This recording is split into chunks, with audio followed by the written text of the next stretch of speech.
l'analytique, vous l'avez déjà vu en troisième collège avec la droite. Vous avez étudié la notion de droite, puis vous avez donné l'équation, surtout l'équation réduite d'une droite. C'est une interprétation analytique de la droite. Puis on a vu l'analytique du plan. Maintenant, on va voir l'analytique de l'espace. Alors, le plan de la leçon est le suivant. On va voir, en se référant à un repère, on va voir les coordonnées d'un point, d'un vecteur, avec les opérations faites sur les vecteurs.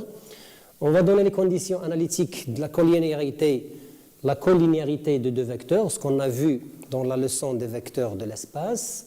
La condition analytique de la coplanarité de trois vecteurs.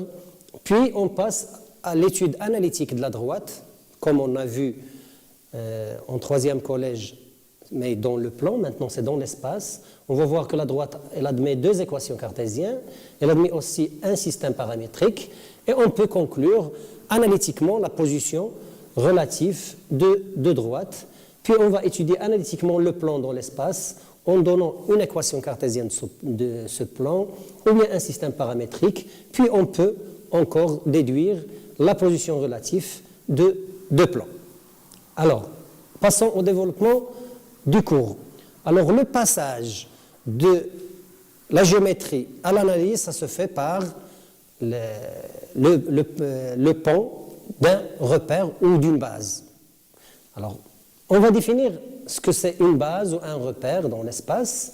Alors, trois vecteurs IJK de l'espace des vecteurs et O, un point E, un point plutôt de l'espace. On dit que le triplet IJK est une base de l'espace des vecteurs si les vecteurs IJK sont non coplanaires. C'est une notion qu'on a vue dans la leçon précédente. Et si on ajoute à ce triplet le point O, on va nommer le quadriplet OIJK, un repère dans l'espace. Ici, un exemple schématisé. O, l'origine, le I, plutôt le J, le I et le K, et voilà un repère. Alors, par exemple, si je prends un tétraèdre qui a quatre faces, A, B, C, D, alors le quadriplet A, AB, AC, AD, c'est un repère dans l'espace E. Et aussi, si je prends un cube ou un tétraèdre, un parallépipède, n'importe quel type, on peut prendre des repères comme celui-là, AAB, AC, AB, AD, AE. Alors, dans tout le reste de la leçon, on va toujours ramener l'espace à un repère OIJK. Alors, passons aux coordonnées d'un point et d'un vecteur. La définition est basée sur l'existence, qui est un théorème. Alors, pour tout point M de l'espace, je prends un point M de l'espace, et on a notre repère O, I, J et K. Je prends un point de l'espace comme là où on vit, c'est l'espace physique. Alors, si je projette le M sur le plan OIJ, ici un point M0 par exemple, ce point, il admet des coordonnées par rapport au repère OIJ, parce qu'il appartient au plan défini par ce triplet OIJ. Ce point, elle admet comme coordonnées, je les appelle XM et YM.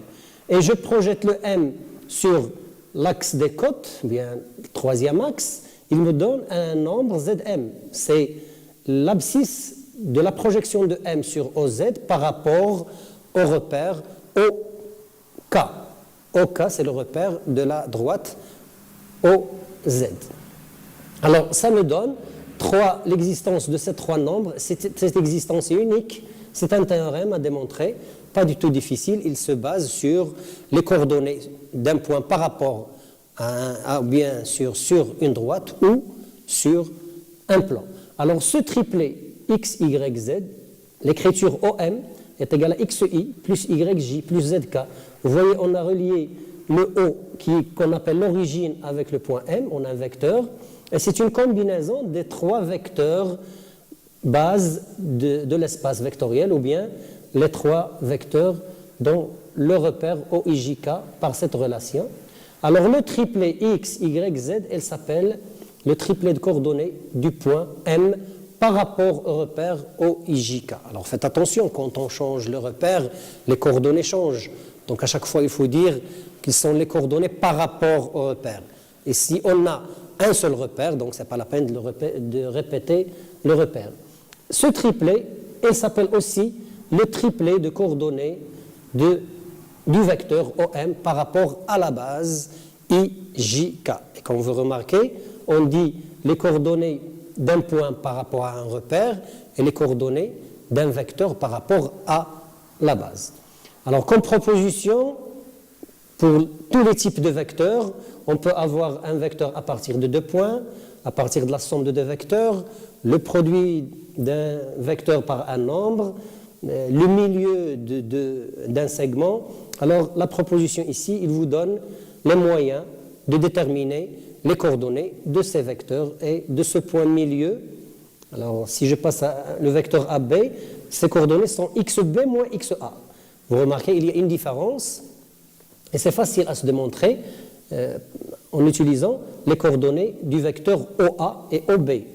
C'est XB moins XA, YB moins YA, ZB moins ZA, l'abscisse du deuxième, ou bien de l'extrémité, moins l'abscisse de l'origine. C'est la même chose pour l'ordonnée et pour la cote. 2 vecteurs sont égaux, c'est équivalent qu'ils ont même coordonnées. Abscisse est égal à abscisse, ordonnée est égal à ordonnée, et cote est égal à cote. La somme de 2 vecteurs, elle admet la somme des coordonnées des 2 vecteurs. Le produit d'un vecteur par un nombre, elle admet pour coordonnées les coordonnées de U multipliées par ce scalaire alpha. Et si I est milieu de AB, géométriquement, I, c'est une moyenne, sorte de moyenne arithmétique de A et B. On a ici les coordonnées sont sous forme de moyens arithmétiques, la somme sur 2, la somme sur 2, la somme sur 2. Un exemple à faire, je prends un type de repère déduit d'un parallélépipède rectangle, c'est-à-dire toutes ces faces sont des rectangles. Alors, montrez que A, AB, AD, AE est un repère dans l'espace. C'est à vous de le faire. On a déjà défini la notion de repère avant, au début de la leçon. Déterminer les coordonnées de chacun des points A, C, F et D. Alors, A, c'est l'origine, vous savez bien, l'origine a pour coordonnées 0, 0, 0, parce qu'il s'écrit AA, c'est un vecteur nul, c'est 0 fois AB, plus 0 fois AD, plus 0 fois AE, et ça donnera les coordonnées de A. De la même façon, il faut écrire AC, le vecteur AC, en fonction des vecteurs AB, AD et AE, et les autres.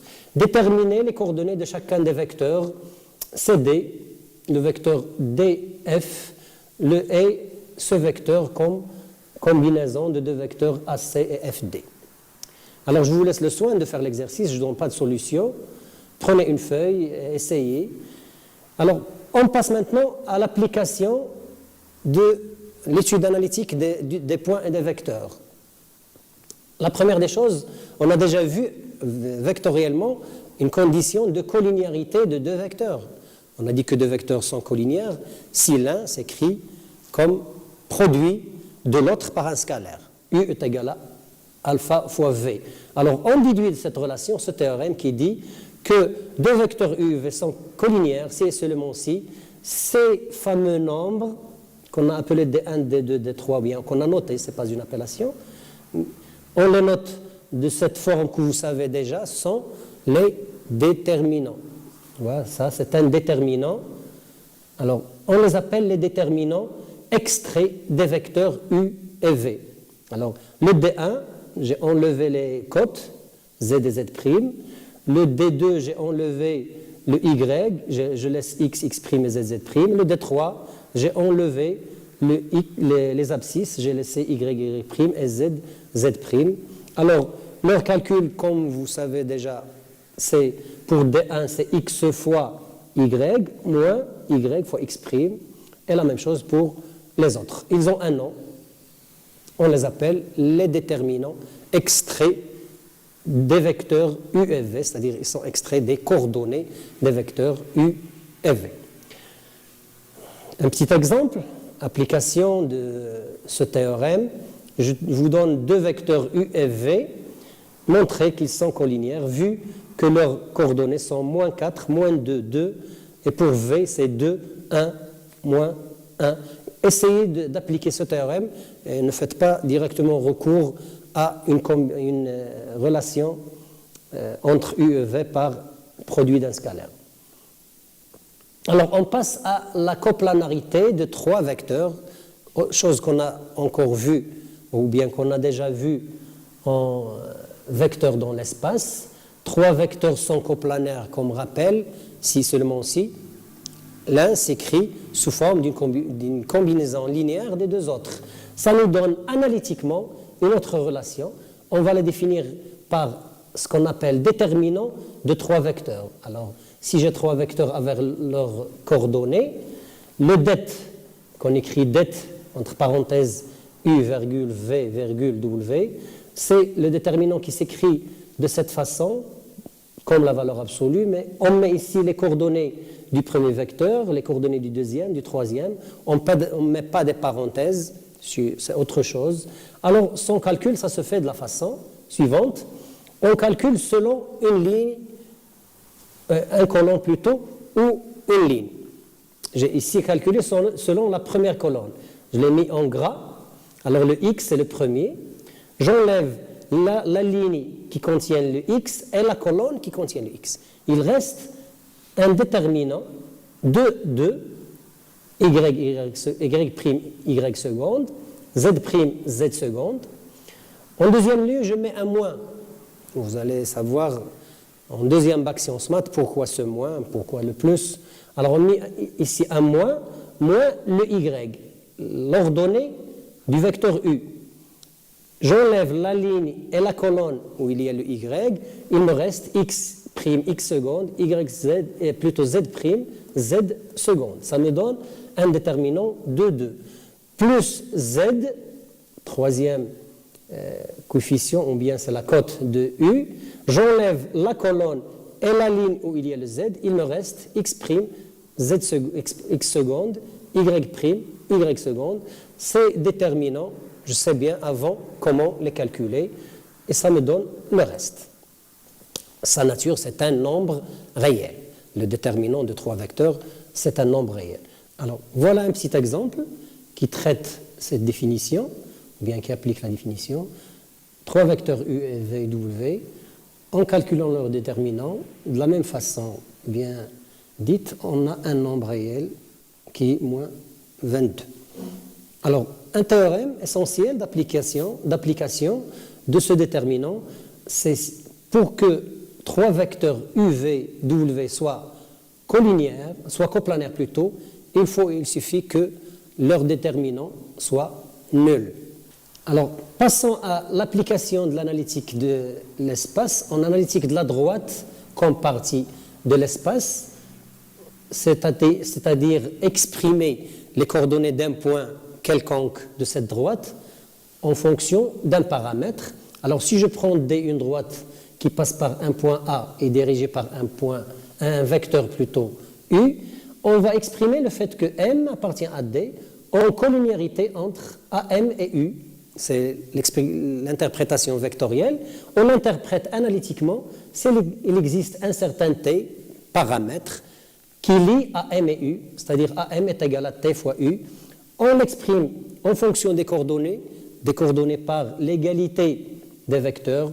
On trouve ce système où on donne X, Y et Z les coordonnées d'un point quelconque de M, de D plutôt, en fonction du paramètre T. C'est ce qu'on appelle une représentation paramétrique de la droite D à U. Je vous donne un exemple ici.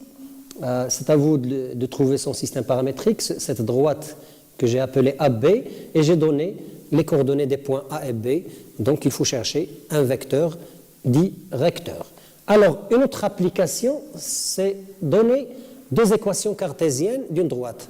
Alors, pour la droite dans le plan, on a trouvé une seule équation. Maintenant, dans l'espace, on a deux équations pour la droite. Ça pose une question, pourquoi deux et non pas une? On va voir après. Alors, revenons au système paramétrique. Ici, si j'ai mon A, B et C sont tous non nuls, je divise par A, par B, puis par C, je trouve que T est égal à x moins xa sur A, est égal à y moins ya sur B, est égal à z moins za sur C. C'est sorte ou bien forme de proportionnalité entre les coordonnées du vecteur AM et les coordonnées du vecteur U. C'est ce qu'on appelle un système d'équations ou bien deux équations cartésiennes de la droite D. Mais dans le cas où l'un des coefficients est nul, on revient encore au système. Si l'un est nul, par exemple, si A est nul, ça veut dire que x moins xa est aussi nul. C'est une équation. Et il reste les autres, y moins ya sur B est égal à z moins za sur C. Si on a deux coefficients nuls, l'équation, ou bien les deux équations de la droite, c'est x moins xa est égal à 0 et y moins ya est égal à 0. Alors, par exemple, j'ai donné un exemple, le cas de A est égal à 0, c'est la même chose pour 2.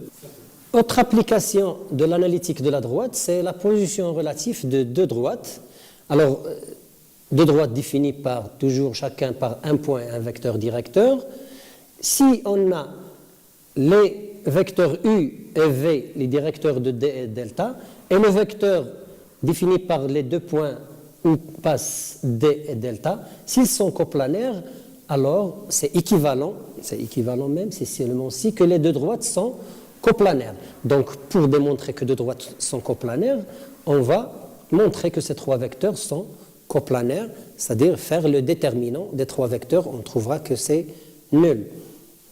Si les deux droites en cas particulier sont parallèles, c'est un cas particulier de coplanarité, les vecteurs U et V sont collinéaires, c'est trouver que les déterminants extraits sont nuls, les trois à la fois. C'est une autre bonne application.